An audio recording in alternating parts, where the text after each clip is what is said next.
안녕하세요, 올드TV입니다. 네, 코로나19 때문에 나라가 많이 뒤숭숭하고 전 세계가 공포에 쌓여 있습니다. 그 코로나19 때문에 LH에서 하는 국민임대 아파트 공고들이 모두 무기한 연기가 됐습니다. 그래서 계획하셨던 3월쯤 나올 줄 아셔가지고 계획하셨던 분들이 계속 기다리고 있는 상황입니다. 오늘은 국민임대 아파트와 공공임대 아파트 관련된 주택 종합청약을 어떻게 해야 될지를 좀 설명을 해드리고 싶어요. 그래가지고 영상을 찍게 됐는데요. 많은 분들이 잘못된 정보들을 알고 계시는 경우가 많더라고요. 저희 댓글 올라오는 것들도 보니까 잘못된 정보를 댓글에 남겨주시고 그 부분들을 구독자분들이 읽으시면서 이게 맞냐, 어떻게 해야 되냐 이렇게 질문을 하시는 분들이 굉장히 많았습니다. 그래서 주택 종합청약 이 부분을 제가 쉽고 간단하게 설명을 해드릴게요. 이 영상에는 국민임대 아파트에 대한 주택 종합청약을 설명해 드릴 거고요. 다음 영상에서는 공공임대 주택에 대한 주택 종합청약을 어떻게 해야 될지를 설명해 드리겠습니다. 민영주택을 제외한 부분만 설명해 드리니까요. 민영 관련된 주택 종합청약 같은 경우에는 인터넷에서 검색하셔가지고 준비를 하시면 될 것 같습니다. 모두 주택 종합청약은 다 알고 계시죠? 많은 분들이 알고 계실 텐데요.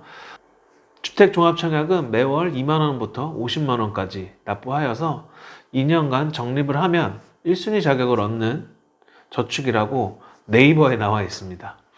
근데 이게 약간 다른 국민임대 아파트 같은 경우에 약간 달라요.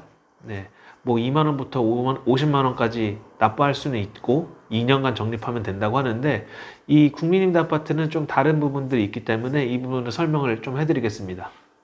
우선 첫 번째로 국민임대와 행보주택 50제곱미터 미만 주택에 대해서 주택청약 1순위가 어떻게 됐는지 설명을 해드릴게요. 첫 번째로 국민임대 아파트와 행보주택 50제곱미터 미만 같은 경우에는 청약이 없어도 1순위가 될 수 있습니다. 청약이 없어도 1순위가 될 수 있습니다. 하지만 저축 횟수에 따라서 6회부터 61회까지 해서 1점부터 6점까지의 가점을 받을 수 있어요.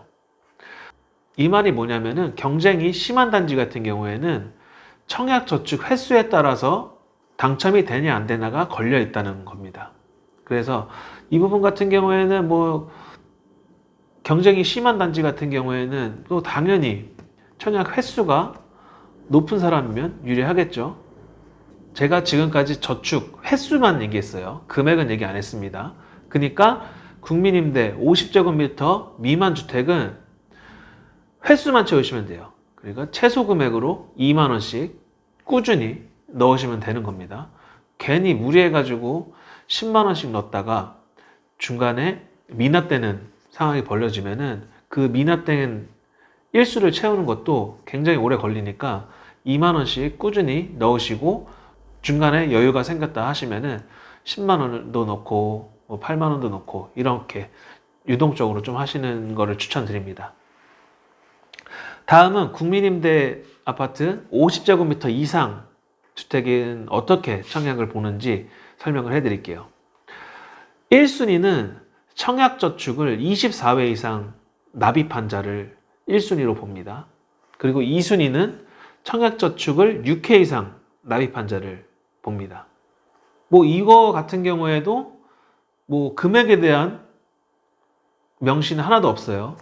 횟수만 1순위는 24회 이상, 청약저축은 6회 이상, 그리고 경쟁이 심할 경우에는 더 많은 횟수를 청약을 납입한 사람들이 우선순위를 갖게 됩니다. 이것도 금액을 안 봐요. 국민임대를 생각하고 청약저축을 가입하신다고 하면은 그냥 2만원씩 매월 꾸준히 납입하시면 됩니다. 부담스럽게 10만원 납입하실 필요가 없다는 거예요. 모두 이해하셨죠? 주택 종합청약 알면 너무 쉬워요. 그래서 국민임대 아파트를 입주하고 싶으시다면은 지금부터라도 2만원씩 납부하시면서 꾸준히 관리를 하시면 좋겠습니다. 그리고 추가 팁입니다. 국민임대 아파트를 청약저축을 가지고 신청을 했어요. 그러면은 이게 해지를 해야 되는지 유지를 해야 되는지 잘 모르십니다. 여기서 지금 제가 설명을 해드릴게요. 국민임대 아파트는 주택 청약을 사용했더라도 그냥 계속 유지를 할 수가 있어요.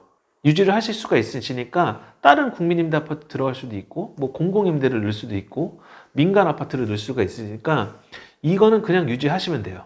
계속 꾸준히 넣으세요. 횟수가 뭐 한 60회 정도 찼다고 하시면은 목돈이 생기실 때마다 계속 넣으시는 겁니다.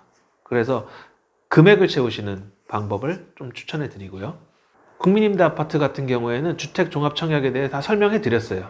그러니까 제가 오늘 말씀드린 내용 입주를 하셨더라도 해지하지 마시고 지금부터라도 2만 원씩 가입하시고 하셨으면 좋겠습니다. 그러면은 지금까지 국민임대 아파트 주택 종합 청약은 여기서 마무리를 하도록 하고요. 다음 편에서는 공공임대 아파트의 주택 종합 청약 관련된 내용을 좀 설명해 드리도록 하겠습니다. 그리고 이 주택 종합 청약을 미납했을 경우에는 어떻게 해야 되는지 그 부분을 자세히 설명을 해 드릴게요. 그럼 지금까지 올드TV였고요. 구독과 좋아요 눌러주시기 바랍니다. 감사합니다.